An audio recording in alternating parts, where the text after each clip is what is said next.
Dracula, May 12th. And now, back to Jonathan, who begins with some facts. Jonathan Harker's journal, kept in shorthand. Let me begin with facts. Bare, meager facts, verified by books and figures, and of which there can be no doubt. I must not confuse them with experiences which will have to rest on my own observation or my memory of them. Last evening, when the Count came from his room, he began by asking me questions on legal matters and on the doing of certain kinds of business.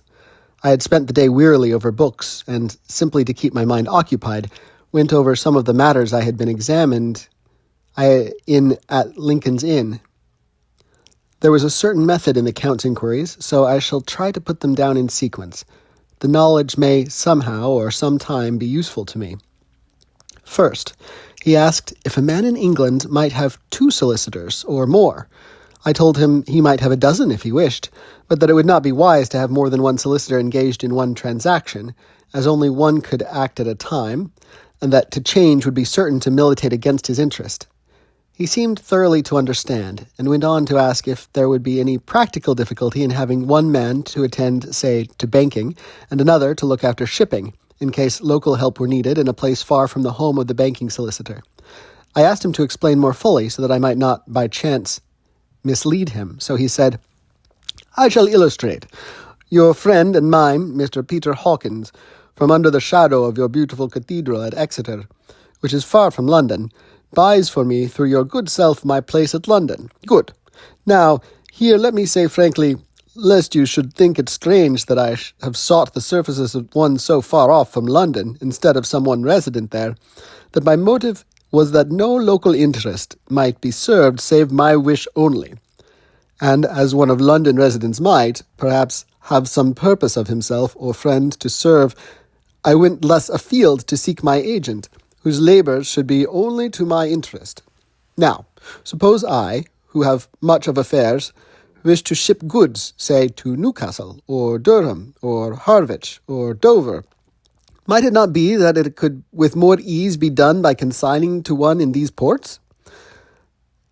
I answered that certainly it would be most easy, but that we solicitors had a system of agency, one for the other,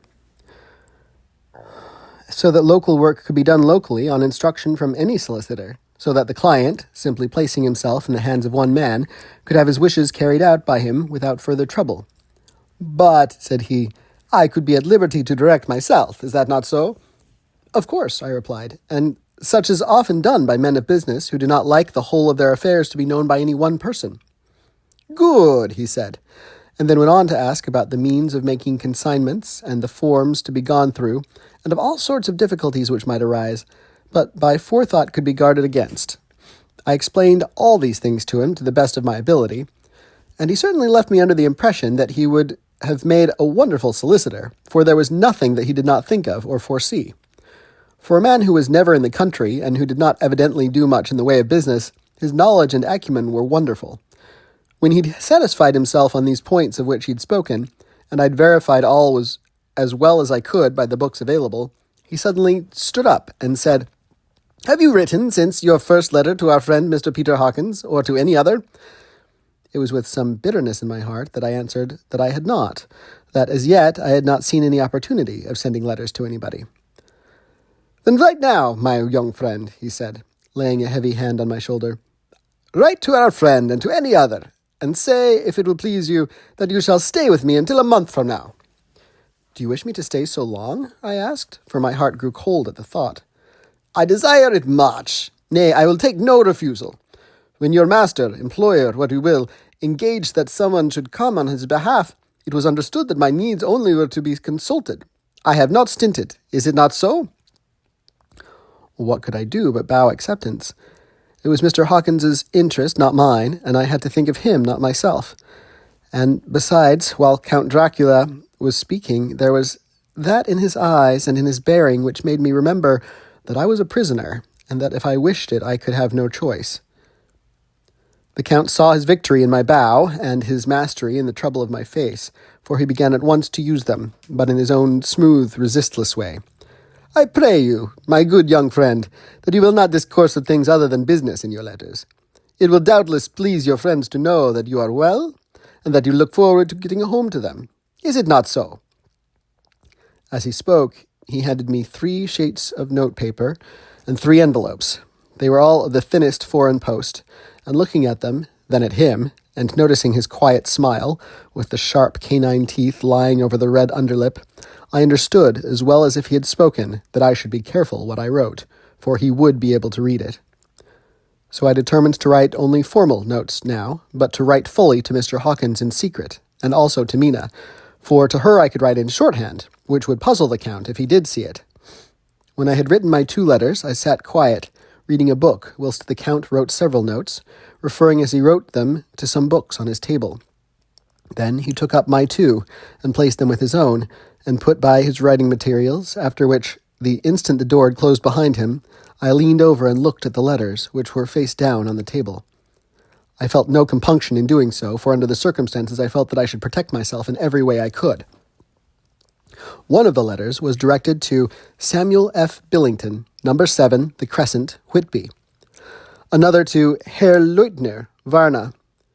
The other was to Coates and Company, London. And the 4th to Herren Klopstock and Billruth, bankers, Budapest. The 2nd and 4th were unsealed.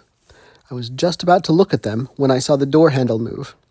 I sank back in my seat, having just had time to replace the letters as they had been, and to resume my book before the Count, holding still another letter in his hand, entered the room.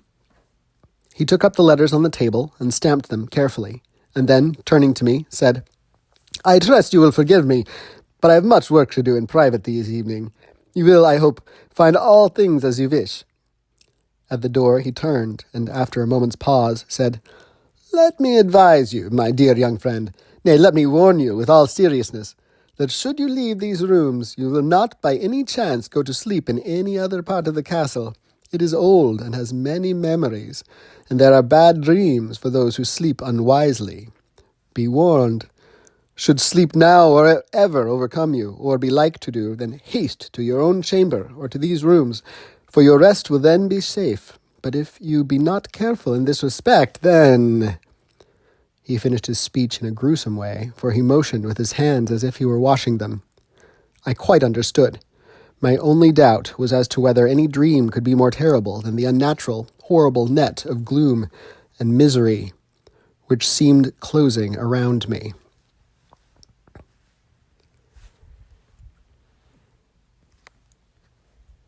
Later.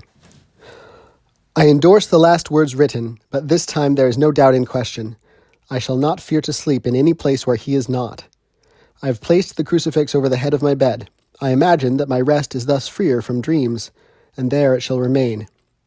When he left me, I went to my room. After a little while, not hearing any sound, I came out and went up the stone stair to where I could look out towards the south. There was some sense of freedom in the vast expanse, inaccessible though it was to me, as compared with the narrow darkness of the courtyard. Looking out on this, I felt that I was indeed in prison, and I seemed to want a breath of fresh air, though it were out of the night. I'm beginning to feel this nocturnal existence tell on me. It's destroying my nerve. I start at my own shadow, and am full of all sorts of horrible imaginings. God knows that there is ground for my terrible fear in this accursed place. I looked out over the beautiful expanse, bathed in soft yellow moonlight, till it was almost as light as day. In the soft light the distant hills became melted, and the shadows in the valleys and gorges of velvety blackness. The mere beauty seemed to cheer me. There was peace and comfort in every breath I drew. As I leaned from the window, my eye was caught by something moving a story below me, and somewhat to my left, where I imagined, from the order of the rooms, that the windows of the Count's own room would look out. The window at which I stood was tall and deep, stone-mullioned, and though weather-worn, was still complete. But it was evidently many a day since the case had been there. I drew back behind the stonework and looked carefully out. What I saw was the Count's head coming out from the window. I did not see the face, but I knew the man by the neck and the movement of his back and arms. In any case, I could not mistake the hands, which I had had so many opportunities of studying.